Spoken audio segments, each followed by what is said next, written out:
Okay, so we are going to be reacting to Buzzfeed Unsolved Season 2, Episode uh, 4 of True Crime, the charge to murder John Benet Ramsey. And I have sadly heard that the Buzzfeed Unsolved True Crime and Supernatural series are coming to an end, but I'm hoping that there's like a reboot with new hosts. So let's get on with the reaction video. 3, 2, 1, play. This week on Buzzfeed Unsolved, we discuss the death of John Benet Ramsey, a case that to this day still captivates the nation.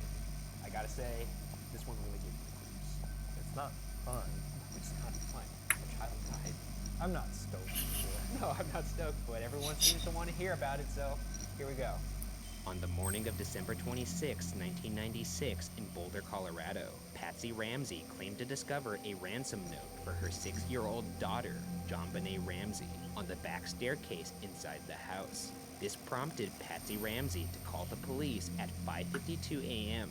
to report John Benet as missing. The people inside the house at the time were John Ramsey, her father, Patsy Ramsey, her mother, and Burke Ramsey, her 9-year-old brother. Bizarrely, Something's up about the two photos of the mom and the son. Hours later, and even stranger, the body was found inside the Ramsey residence, in the utility room in the basement. The body was found by John Benet's father. She was found with duct tape over her mouth and a smooth cord around her neck. It is widely reported that the crime scene was heavily compromised by people arriving at the scene. The police later claimed that they had not searched the house after Patsy's call because there was no reason to believe from the ransom note that John Benet was in the house. At the time of her death, John Benet Ramsey was a well-decorated beauty pageant competitor, having won at least 5 high-profile competitions. Those are always sketchy. Homicide. Strange, right? Yeah, it's weird. Peculiar. I mean, I'm trying to think of, I've read a lot of these cases. I can't recall one case where the missing person was inside the house. It's spooky. It is spooky. I mean, there was one that was like a false kidnapping. Like the kid was missing inside the house because the kid was playing hide and seek without the parents knowing. The rope that strangled John Benet. There was DNA found on John Benet's long johns and underwear, both belonging to a single unidentified man, who, when compared to the FBI's database of convicted violent offenders in 2004, was not found among 1.5 million samples. When you say DNA. Oh, it's not like that. Okay. I don't, no, not like that. I want to be how gross we were getting here. There were 2 sets of unidentified footprints found at the scene. There was a rope found close by John Benet's bedroom that did not belong to the Ramseys. However, as of 2006, the rope had never been tested. If somebody broke into the house, they did so cleanly, as there was no footsteps in the snow outside the house, as well as no sign of forced injury. This is Colorado, right? It's snowing. I mean, conceivably, maybe the snow got covered up. No. But there's also... I know snow.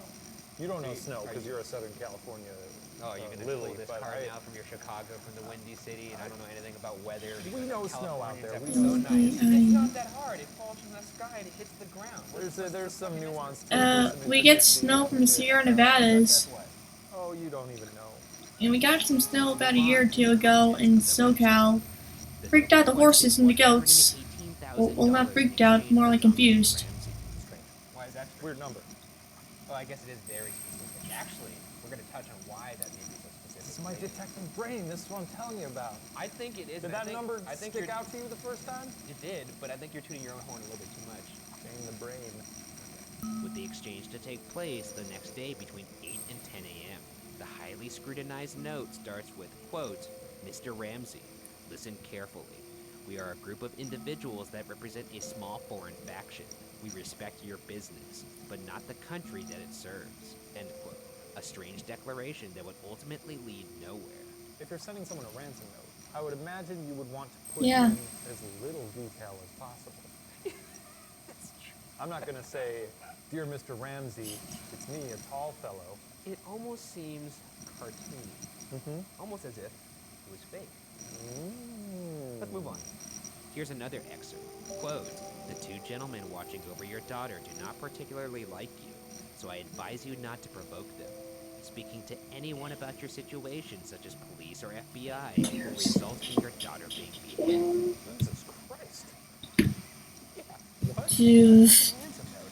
You can try to deceive us, but be warned that we are familiar with law enforcement countermeasures and tactics. You stand a 99% chance of killing your daughter if you try to outsmart us. Follow our instructions, and you stand a 100% chance of getting her back. Fucking mathematician over here. I know, this guy is a smug piece I've of shit. crunched the numbers.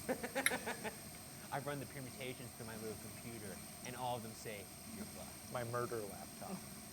Murder laptop. The letter was signed SBTC, initials that still remain a mystery. One curious fact is that the sum of $118,000 was close to the amount that John Ramsey received for a bonus that year.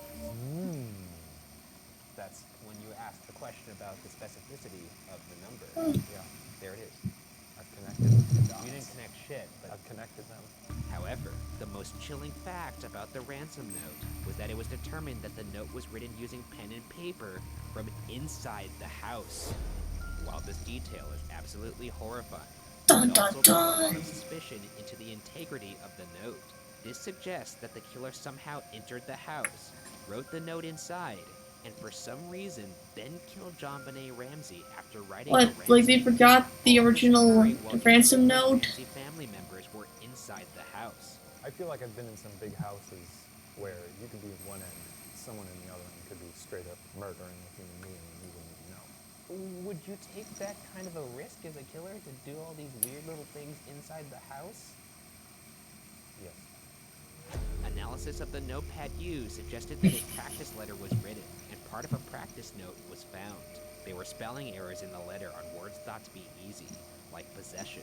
Yet some wonder how words such as attaché, with an accent on the E, were spelled correctly.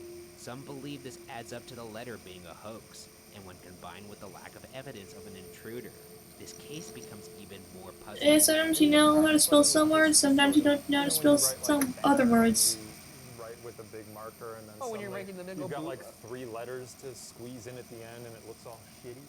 Are you under the impression he wrote this in bubbly letters? No, I'm just saying maybe he was spacing it out. It's a notepad. He doesn't need to I space don't it out. know. Okay, then I don't understand the practice. No, neither do I. That's the point. Jesus, I don't understand the beheading. What is that all about? With that, let's get into the suspects, starting with the Ramseys themselves. In the early goings of the case, the Ramsey family was under heavy scrutiny, given the suspicions of the ransom note's authenticity, and the little evidence to suggest an intruder. The actual person responsible for the murder varies depending on who is theorizing. A recent television program claims that police theorized that Patsy accidentally killed John Benet.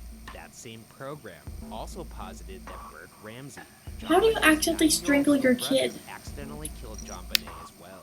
However, for Patsy or Burke to be the culprit, not only would the note have to be staged, but so would the strangulation.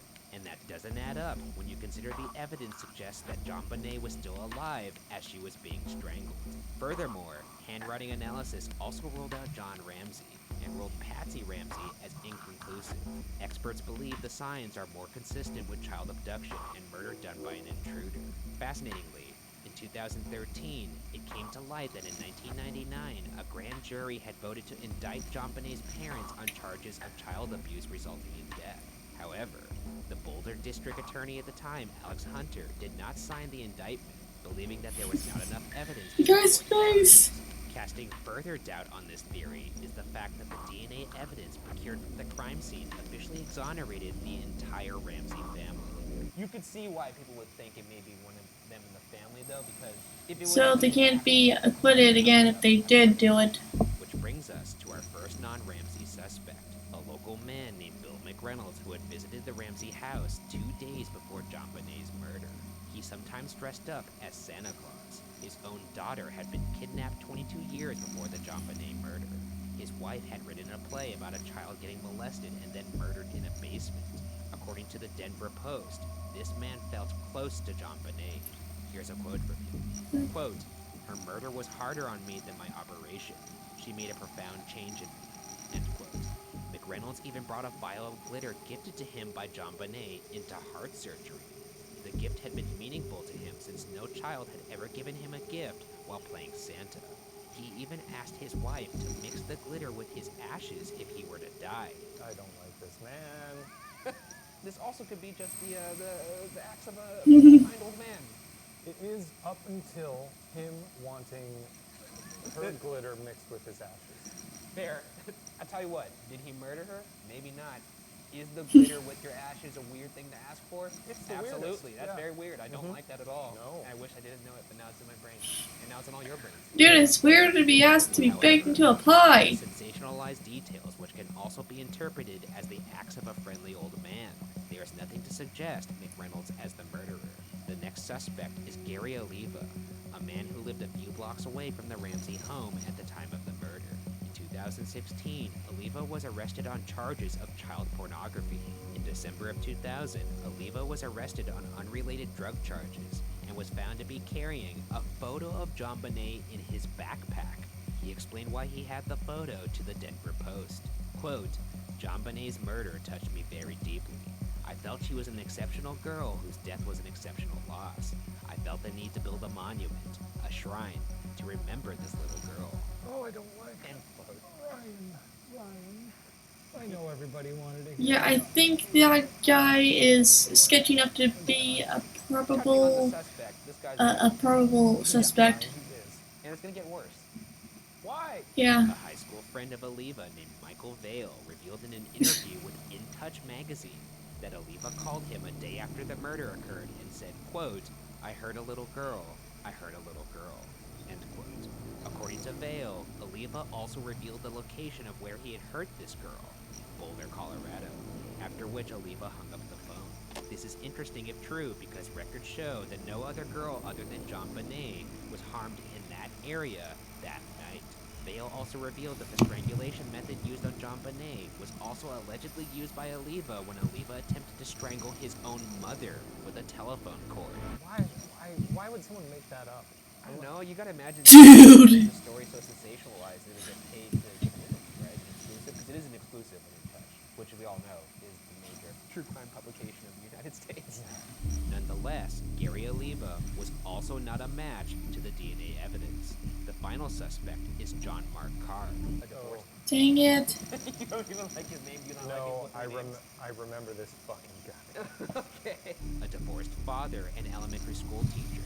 Carr did not become a suspect until nearly Yeah, he's got one of those years after the faces. murder, when he confessed to the murder via email to a journalism professor named Michael Tracy. Tracy had emailed back and forth with Carr for 4 years in order to gain his trust. That's good journalism.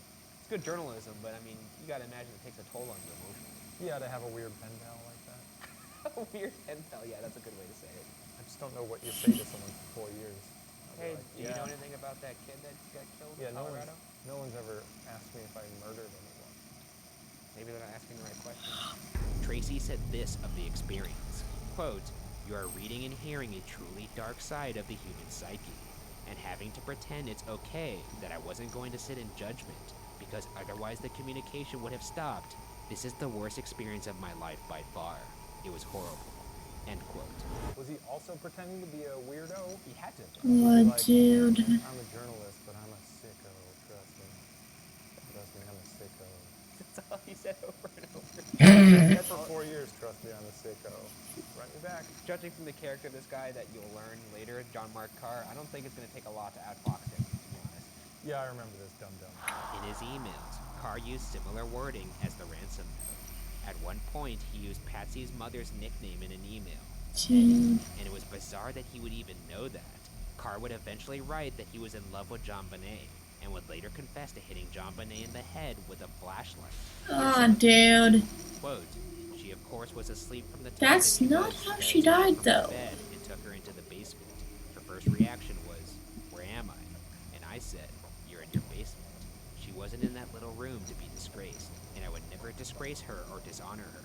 She was there temporarily, and what really hurts me is that she stayed there, and that's where her father found her, and it's just a horrible thing. End quote. I'm just getting kind of bummed out and sad, but we'll keep going here. On August 16, 2008, with the help of British intelligence, the Royal Thai authorities, and the U.S. Department of Homeland Security, they were able to track down Carr in Bangkok, Thailand, where he had traveled to from the U.S. to escape child pornography charges in California. A few months after this confession, Boulder County District Attorney Mary Lacy issued a formal excuse you? apology to John Ramsey for the suspicion his family had lived with, and said that no one in the Ramsey family is considered a suspect.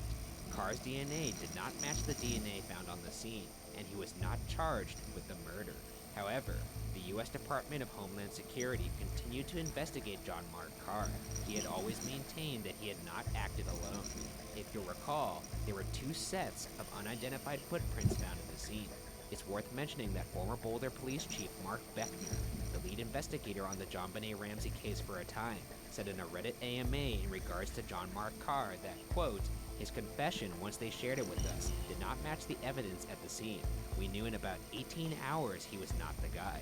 We were able to confirm he was not even in Colorado at the time by just doing some routine checking and then obtained photos of him in Georgia at the time, end quote. I think in all these cases, you just want justice to be served so badly that you just kind of want to just plug in the holes.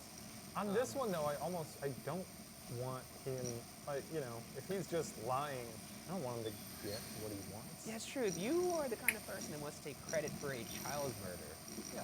I don't know if we want to give him that satisfaction he did to do it. No, you don't get prison, you weirdo. Now that we've looked at the suspects, I'd like to point out that in a recent CBS program, DNA expert Dr. Henry Lee, best known from the O.J. Simpson case, studied the DNA from the John Benet scene. Dr. Lee found that John Benet's underwear may have held transfer DNA from the manufacture process, and proved this by testing an unopened bag of underwear, which also had Yeah, foreign there's DNA on them. there could be The that. CBS program concluded that the DNA from the crime scene was therefore fallacious, meaning that conceivably, any of the listed suspects could possibly be the killer. Oh, shit. So basically, it's just making the case even more open-ended than we already thought it was. Yeah, because DNA was ruling out a bunch of other people. Yeah, so it could conceivably be anyone. Well, what the fuck are we doing here, Well, man? that's why it's This unsolved. is why? There's a reason why it's unsolved. In the end, nobody truly knows what happened to John Benet Ramsey. The odd details of the case will likely forever cloud the truth, and the case tragically remains unsolved.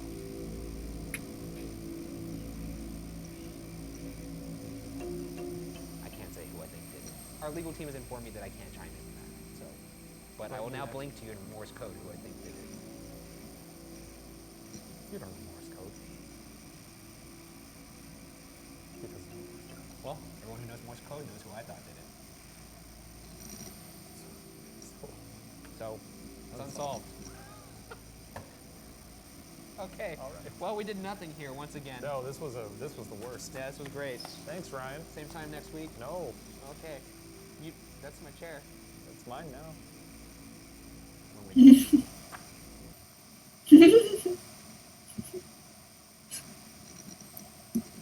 I think it was the Gary guy, if you ask me. His makes the most sense. See you guys in the next one.